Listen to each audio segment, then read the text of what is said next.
qu'il est bon, semaine après semaine, d'essayer de découvrir les merveilles offertes par notre paracha hebdomadaire, surtout devant ce déluge de nouvelles inquiétantes, la remontée de l'épidémie, de l'islamisme radical et des difficultés économiques. Dans la paracha de Noach aussi, c'est un déluge de pluie qui va ravager notre terre suite à la dépravation morale de cette génération. L'Éternel va ordonner à Noach, Noé, de construire une arche pour survivre et sauver l'humanité. Et nos sages expliquent que la faute principale de cette génération était l'égoïsme forcené des hommes, ne pensant qu'à leur plaisir personnel, les conduisant au vol des biens et même des femmes de leurs prochains. Noach et sa famille, en nourrissant et en soignant jour et nuit des milliers d'animaux, ont démontré leur générosité sans faille. Et je voudrais partager avec vous deux idées originales tirées de notre paracha.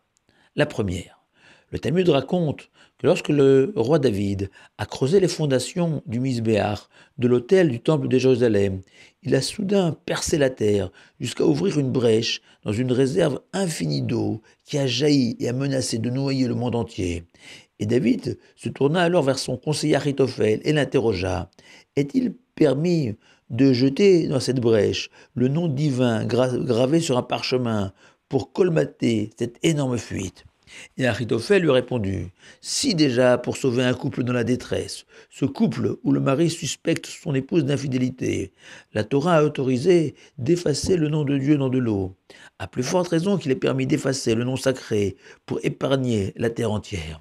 Et nos sages expliquent que cette mésaventure est venue rappeler à David la faute qu'il avait commise vis-à-vis de Bathsheba, Bethsabée et de son mari Urié, même si nous savons que selon nos sages, pour le niveau du commun des mortels, David n'avait pas péché.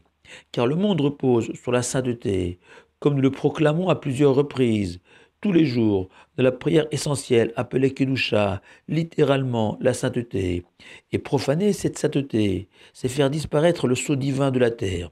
Ainsi, David, la femme suspectée d'infidélité et la génération du déluge, chacun d'une certaine manière, ont attenté à l'indispensable pureté de nos mœurs, à la différence près que la génération du déluge avait atteint un degré de perversion tel que l'Éternel a dû anéantir l'humanité tout entière, effacer de la planète toute la population porteuse de l'image divine qu'ils avaient salie.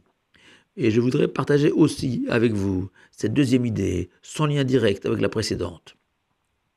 Rabbi Nachman de Breslav explique que le monde a toujours reposé sur la Torah et ses lettres, qui avaient été rédigées avant même la création du monde, selon le Midrash. La génération du déluge, en ne respectant pas les 7 lois noachides, le vol, l'adultère, l'idolâtrie notamment, ont effacé et détruit ces lettres de la Torah, garantes de l'équilibre de la planète, car elles retenaient les eaux des abîmes et du ciel, et les empêchaient de se déverser sur la terre.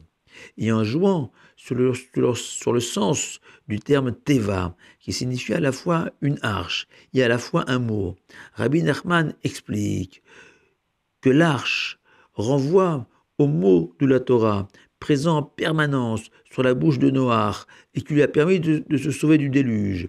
Et plusieurs centaines d'années plus tard, il sera à nouveau question d'une Teva, d'une arche qui va sauver un bébé des eaux qui menaçaient de le noyer. C'est la Teva, la petite arche que Myriam avait construite pour sauver le petit Moshe des eaux du Nil. Et Rabbi Nachman fait remarquer que Noach, incapable d'étendre son influence spirituelle au-delà de son cercle familial, par le mérite de sa Torah et de ses lettres, n'a pu sauver que ses proches, tandis que Moshe, qui deviendra le maître universel, méritera de sauver tous les enfants d'Israël avec sa Torah. Aujourd'hui, l'ignorance et l'inculture n'ont jamais été aussi grandes dans toutes les couches de la population mondiale, car Internet notamment offre à l'homme des informations parcellaires, archipélisées, sans lui donner une assise intellectuelle solide, une véritable compréhension de la vie. Cette ignorance et cette inculture qui sont les terreaux de toutes les dérives et de toutes les violences, il convient à chacun d'entre nous de construire sa propre arche, sa propre teva, avec ses propres mots de Torah pour échapper à ce déluge d'ignorance et d'inculture. Shabbat Shalom à vous tous.